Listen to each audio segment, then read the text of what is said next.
কি রে, এতক্ষণ কোথায় ছিলি? হরিপদ বলল, এই তো উপরে ছিলাম।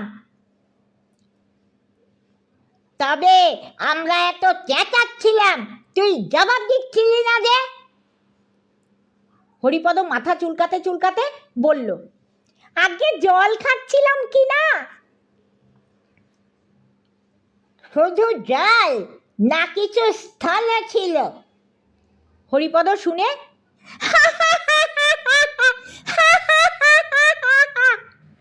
হাসতে লাগলো, যেন তার সঙ্গে ভারী একটা রসিকতা করা হয়েছে। এর মধ্যে তার মেজমামা মুখখানা গম্ভীর করে এসে হাজির। তিনি ভিতর থেকে খবর এনেছেন যে হরিপদ একটু আগেই ভাড়ার ঘরে ঢুকেছিল, আর তারপর থেকেই প্রায় 10-12খানা ক্ষীরের লাড়ু কম পড়েছে। তিনি এসেই হরিপদর বড় মামার সঙ্গে খানিকক্ষণ ইংরাজিতে ফিসফাস কি যেন বলাবলি করলেন। তারপর গম্ভীরভাবে বললেন, বাড়িতে ইঁদুরের যেরকম উৎপাত, ইঁদুর মারবার একটা কিছু বন্দোবস্ত না করলে আর চলছে না। চারদিকে যেরকম প্লেগ আর ব্যারাম, এই পাড়াশুদ্ধ ইঁদুর না মারলে আর রক্ষা নেই।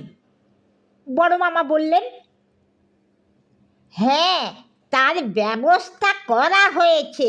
দিদিকে বলেছি সেঁকো বিষ দিয়ে লাড়ু পাকাতে। সেইগুলো একবার ছড়িয়ে দিলেই ইঁদুরের বংশ নির্বংশ হবে। হরিপদ জিজ্ঞেস করল, লাড়ু কবে পাকানো হবে? বড় মামা বললেন, সে এতক্ষণে হয়ে গেছে।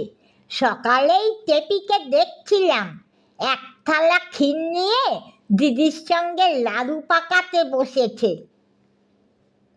হরিপদর মুখখানা আমশির মতো শুকিয়ে এলো। সে খানিকটা ঢোক গিলে বলল, সেঁকো বিষ খেলে কি হয় বড় মামা?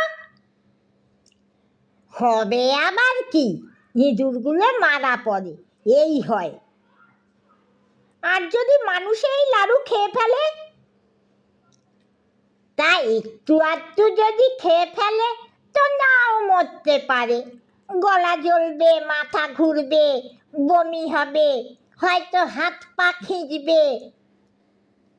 আর যদি একেবারে 11টা লাড়ু খেয়ে ফেলে? বলেই হরিপদ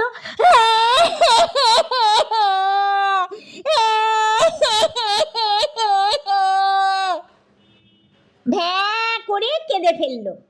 তখন বড় মামা হাসি চেপে অত্যন্ত গম্ভীর হয়ে বললেন,